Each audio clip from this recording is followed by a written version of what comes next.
At dahil pasok na nga sa kauna-unahang pagkakataon ang Pilipinas sa ABC Semifinals, pag-usapan naman natin ngayon ang nakaka-inspire na pagbabalik ni Gia Morado de Guzman, ang team captain ng Alas Pilipinas, ang Philippine National Team sa volleyball. Kaya simulan na natin!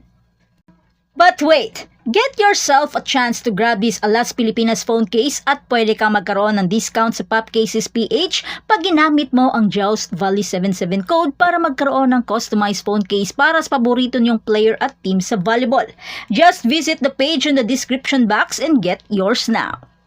Kamakailan lamang ay bumalik si Gia de Guzman sa Philippine Volleyball matapos ang 10 buwang pagkawala dahil sa Japan V-League. Sa kabila ng pressure ng pagiging kapitan ng national team, ipinakita niya ang kanyang galing at pinangunahan ang Alas sa tagumpay laban sa Australia, India at Iran sa 2024 ABC Challenge Cup for Women.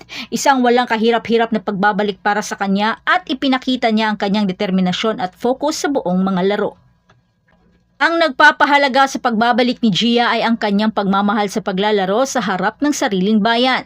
Sa halos 9,000 na mga masisigasig na tagahanga na dumalo sa mga laro, naramdaman ni Gia ang kasiyahan na maging kinatawan ng kanyang bansa sa sariling lupain.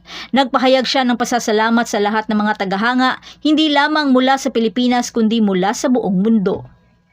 Bukod sa kahangahangang pagbabalik ni Gia, kinilala rin niya ang potensyal ng mga batang manlalaro sa koponan ng Alas na sina Angel Canino, Ea Laure, Thea Gagate, Fifi Sharma at iba pa ay nagpakita ng malaking talento at promising future. Naniniwala si Gia na ang kanilang enerhiya at galing ay nagdadala ng kakaibang sigla at lakas sa loob ng court at may tiwala siya sa kinabukasan ng Philippine Volleyball na pinamumunuan ng mga batang aces na ito.